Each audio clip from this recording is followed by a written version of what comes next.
I don't know that I have an answer for you.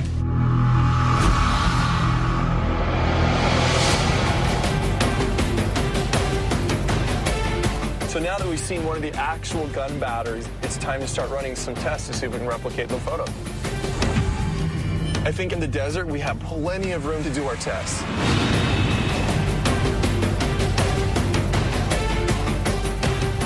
So our first test is the artifact test.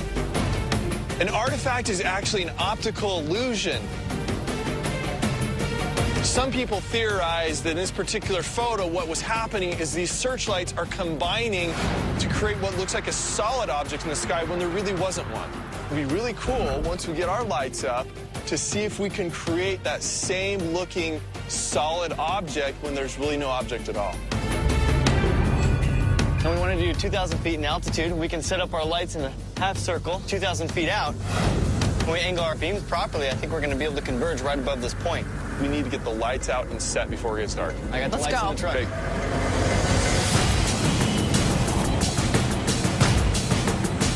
Hey guys, these babies are the latest in portable searchlight technology. They have the same color temperature and luminosity as our World War II carbon arcs, except for obviously they're a lot smaller. Compact. Exactly. This is so much better because at least the two of you can handle that.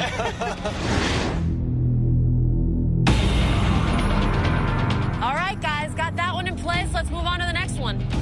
So for this test, we've set up 8 searchlights, which are the same color and luminosity as what was used in 1942.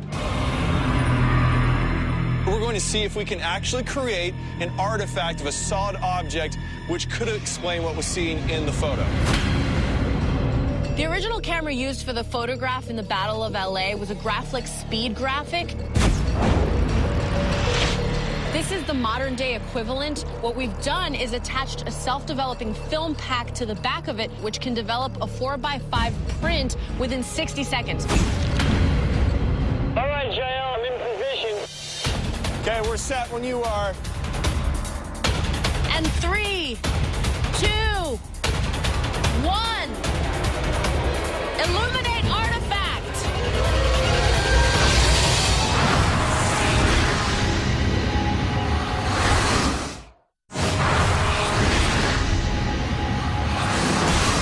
So our first test is the artifact test. We're in the middle of the desert. We've set up 8 searchlights. We're going to see if we can actually create an artifact of a solid object which could explain what was seen in the 1942 photo. And 3, 2, 1. Illuminate artifact. Oh, wow.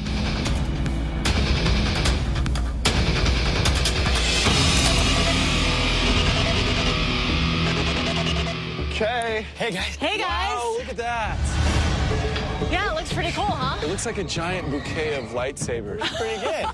Tell me you got a really good shot of this. Yes. Get an artifact.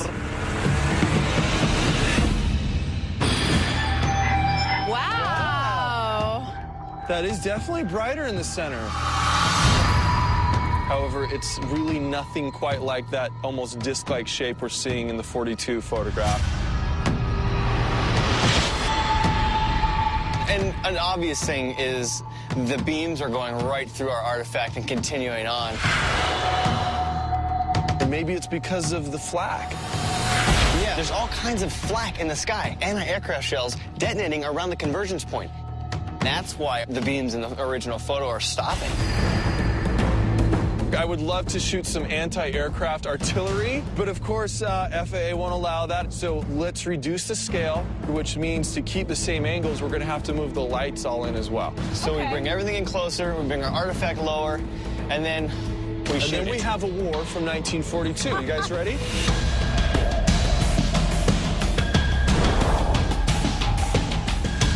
If we're gonna match the original photograph, we need to add smoke in the sky to simulate the anti-aircraft shells detonating around the convergence point. We're moving all the searchlights in a little bit closer. We're bringing our convergence point down so that way we can meet FAA restrictions and actually fire our own flak into the sky and create a wall of smoke. All right, Joe, all the lights are in place. Yes, I see that. And you guys are ready to go with your big guns. We've got this grenade launcher.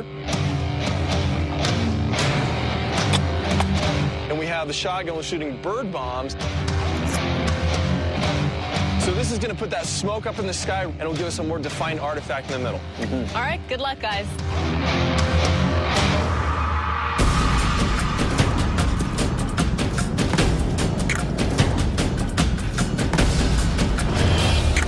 Standing by.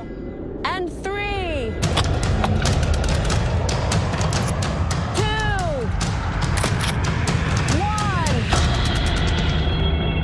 open fire! Firing!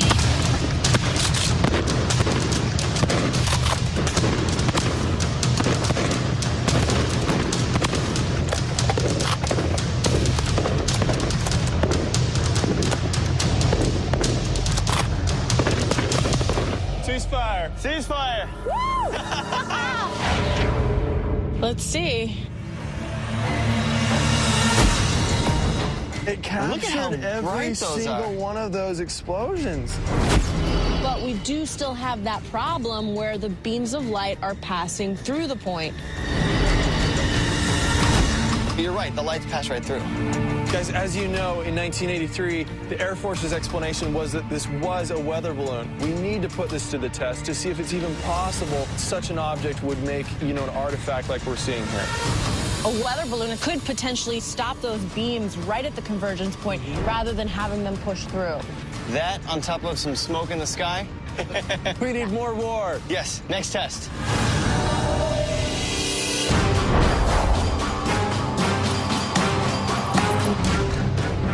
So we have a latex rubber balloon, which is made of the same materials and the same type of weather balloon that they would have had in 1942. We have a spindle of 200 feet of parachute wire. We attach the weather balloon. We slowly let it out. Then we shoot around the balloon. And we're going to see what it looks like.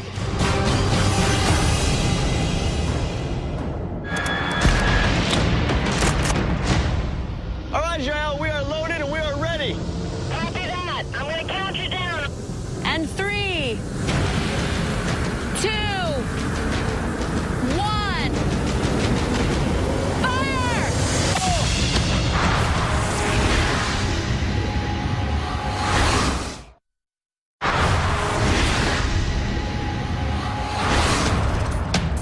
So we have a latex rubber balloon, which is made of the same materials that they would have had in 1942.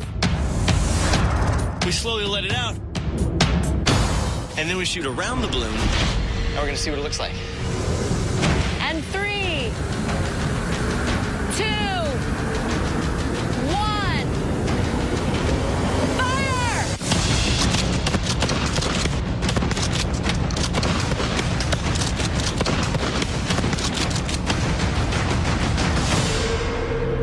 Yeah! That was great.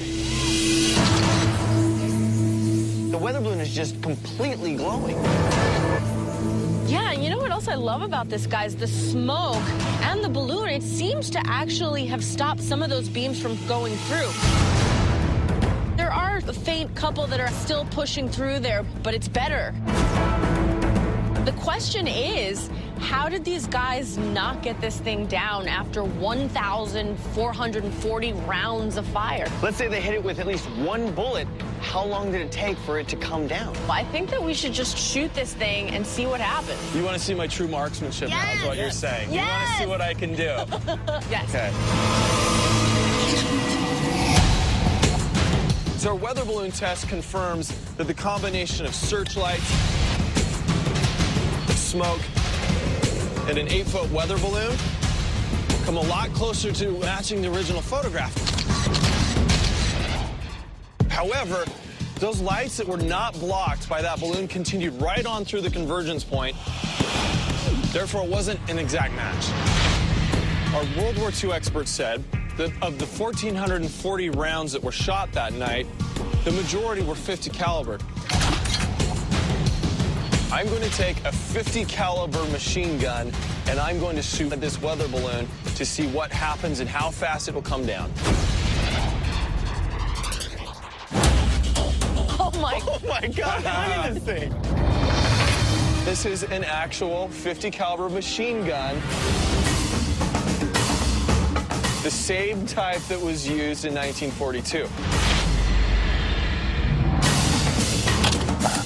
Now we know a 50 caliber round is eventually going to bring a balloon down. What we want to know is how.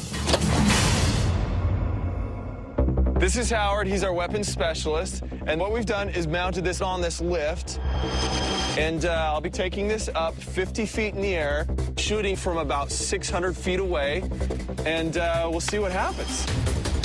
The really big thing about this test, you guys, is that whether or not this balloon is going to pop or not, or if it's going to deflate. So I've got a stopwatch here. We'll be able to time how long it takes for the balloon to drop from 40 feet down to the ground. We'll be able to calculate, using those numbers, how long it would have taken in the original photograph for the balloon to drop. Ben, this is your badass moment. Do it.